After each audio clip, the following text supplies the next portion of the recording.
Bonsoir à tous, bienvenue à ce flash d'information. Ravi de vous retrouver. Nous sommes mardi 12 avril. Le Sénat ivoirien a entamé sa session ordinaire 2022. Le Premier ministre Patrick Achi a participé à l'ouverture de cette session au nom du président de la République. Cette cérémonie marque le début des activités parlementaires du Sénat pour 2022. Et le président de l'institution, Jano Awosou-Kouadio, a donné les nouvelles orientations, entre autres le renforcement des missions de contrôle de l'action gouvernementale et d'évaluation des politiques publiques. Mama Traoré, depuis Yamoussoukro. Selon l'article 94 de la Constitution ivoirienne, l'ouverture de la session du Sénat a lieu 7 jours ouvrables après celle de l'Assemblée nationale. C'est en application de cette disposition constitutionnelle que les sénateurs ont ouvert ce mardi 12 avril la session ordinaire 2022. Session ouverte en présence du chef du gouvernement Patrick Achi, représentant le président de la République Alassane Ouattara, des présidents d'institutions, membres du gouvernement et du corps diplomatique. Un seul point à l'ordre du jour de cette rentrée des classes, le discours d'orientation du président du Sénat, Jano Awosou-Kouadio. Mesdames et messieurs, chers collègues, les nombreux défis de cette session ne doivent en aucun cas nous faire perdre de vue la prépondérance absolue de notre fonction législative.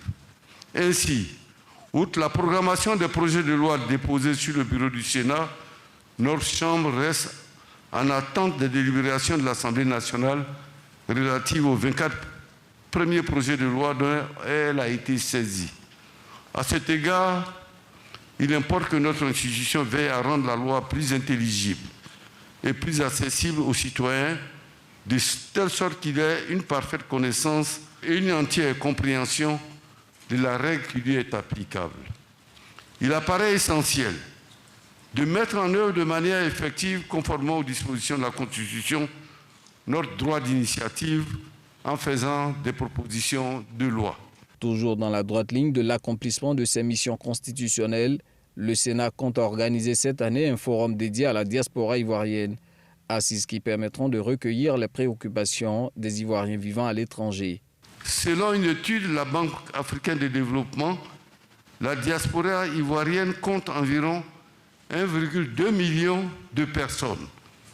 Sa contribution aux flux financiers est passée de 99,5 milliards de francs CFA en 2008 à près de 190 milliards en 2017, soit une progression de 91%. On le voit, l'apport de cette diaspora à l'économie ivoirienne est important.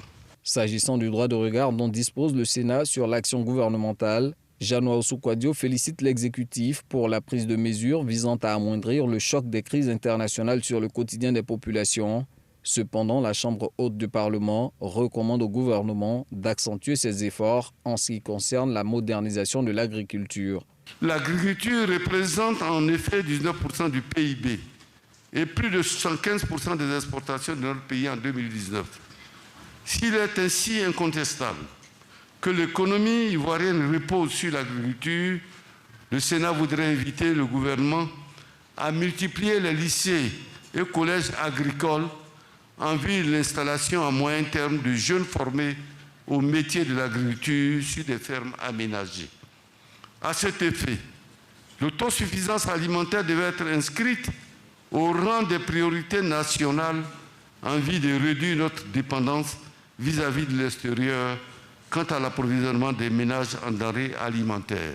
Telle une force de proposition, le Sénat suggère ces solutions afin de booster l'emploi des jeunes et des femmes, de renforcer la décentralisation, de redorer le blason de l'école ivoirienne, de moraliser la vie publique et enfin de veiller à la paix et à la stabilité du pays.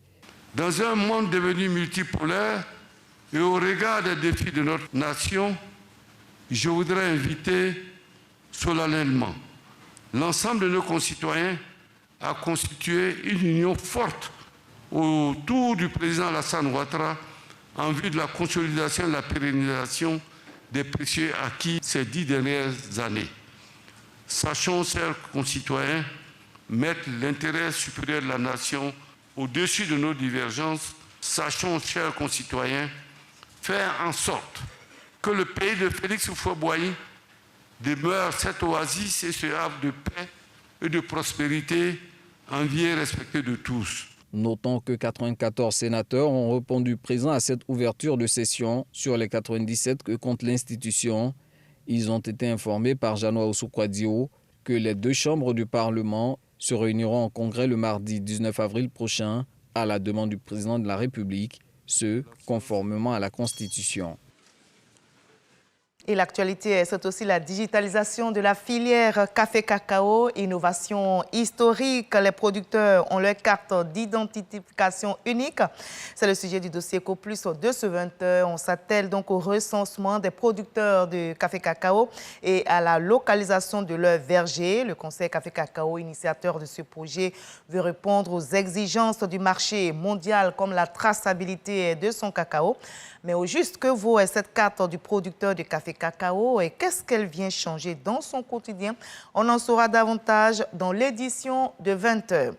Et la guerre continue en Ukraine. Les forces russes maintiennent toujours la pression sur la ville portuaire stratégique de Mariupol que les soldats ukrainiens tentent de défendre. Cela fait 48 jours que les armes crépitent et les négociations avec Moscou en vue d'un accord de paix sont extrêmement difficiles selon la présidence ukrainienne. De son côté, le président russe Vladimir Poutine avance que le manque de cohérence des négociateurs ukrainiens empêche de parvenir à un accord entre Kiev et Moscou. Notez que plus de 4 millions de réfugiés ukrainiens ont fui leur pays depuis le début de cette guerre.